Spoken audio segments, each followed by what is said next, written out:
सन 2002 से संचालित श्री हनुमंत छाया ज्वेलर्स असली सोना कुशल कारीगरी सोने चांदी के विक्रेता, मेडिकल कॉलेज के आगे दिल्ली रोड, सागर।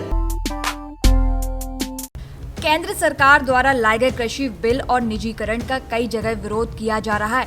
ऐसा ही कुछ देखने को मिला एमपी के टीकमगढ़ में, जहां कांग्रेस ने गांधी चौराहे से कलेक्टर कार्यालय तक मार्च निकाला और राष्ट्रपति के नाम ज्ञापन भी दिया।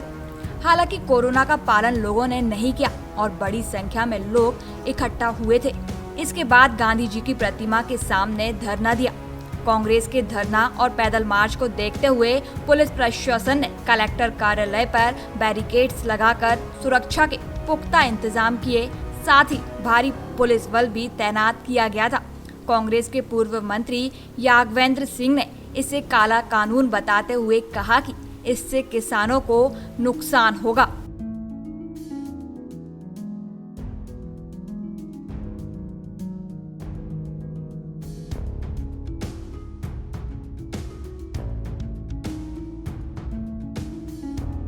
पूर्व नियोजित कार्यक्रम था जो देश में मंडियां समाप्त करने का काम चल रहे हैं। एमएसपी के बिना जो है खरीदी का काम शुरू हो रहा है, उसके खिलाफ ज्ञापन देने की बात थी।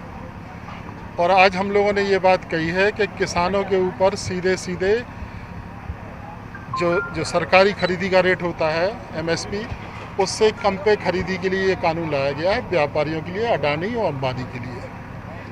अभी तक जो है किसान इनकम टैक्स के दायरे में नहीं था, लेकिन अपन लोग जब मंडी में कोई कानून बनाते हैं तो कहते हैं ये किसानों के ऊपर नहीं लगेगा, लेकिन अंतोगत्ता लगता किसान के ऊपर ही है। तो किसी ना किसी तरीके से जो व्यापारी को इनकम टैक्स लगेगा वो किसान से वसूल होगा, किसान को देना पड़ेगा। किसान अपनी फसल बेचने के लिए जाएंगे तो व्यापारी खरीदेगा नहीं। अभी आपने देखा हो कि एमएसपी लागू थी, उसके बावजूद भी 1400-1600 में पर्याप्त गेहूं बिका है। आज सोयाबीन, उड़द बर्बाद हो गए, इसके बावजूद भी सरकारी रेट पे नहीं खरीदा जा रहा है। मैं समझता हूँ किसानों के साथ ये बहुत बड़ा कुठाराघात है। किसान आगे चल के बर्बाद हो जाएंगे। उसी के संबंध में आज ज्ञापन देने के लिए हम आए थे। वहीं कांग्रेस महिला नेत्री किरण अहरवार ने यूपी की घटना पर सवाल खड़े किए हैं। हमारी एक बच्ची के साथ में बलात्कार हुआ, उसके बाद में उसकी ठीक तरीके से देखभाल नहीं हुई, उसका इलाज नहीं हुआ, फिर उसके बाद में उस बच्ची की मृत्यु हो जाती है और उस बच्ची को रातों रात जला दिया गया।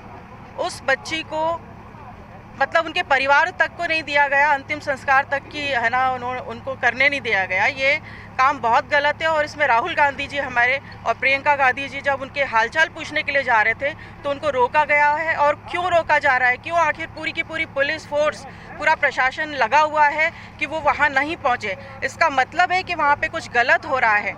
वहाँ पर जो गुनहगार जो लोग हैं उनको बचाया जा रहा है और मैं इस बात की पूरी घोर निंदा करती हूँ। ये बहुत गलत कार्य हो रहा है, इस देश में प्रजातंत्र खत्म हो रहा है। बिल्कुल, आज जिला कांग्रेस कमेटी के द्वारा माननीय राष्ट्रपति महामहिम राष्ट्रपति महोदय और माननीय मुख्यमंत्री महोदय को संबोधित किसानों और मजदूरों को बचाव से संबंधित संकल्प दिवस के रूप में एक ज्ञापन दिया गया है, जो कलेक्टर साहब ने रिसीव किया है और उसको पूरी तरह से शांतिपूर्वक नियमानुसार सही समय पर जो अवधि जो दी गई थी उनको वो हुआ है और जितने लोगों को अनुमति दी थी उतने ही लोग शामिल हुए।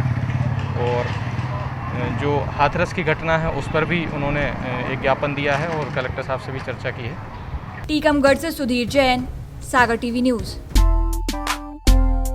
सन 2002 से संचालित श्री हनुमंत छाया ज्वेलर्स असली सोना कुशल कारीगरी, हसमुख स्वागत, सोने चांदी के आभूषणों के निर्माता, हार एवं चूड़ी, वेंदी, करधन, पायलों की हजारों वैरायटियां एवं चांदी की मूर्तियां और बर्तन, राशि रत्नों के विक्रेता। एक बार हमारे शोरूम में अवश्य पधारें। हमारा पता है मेडिकल कॉलेज के आगे दिल्ली रोड, सागर, SCJ ब्रांच 2, सराफा बाजार, सागर।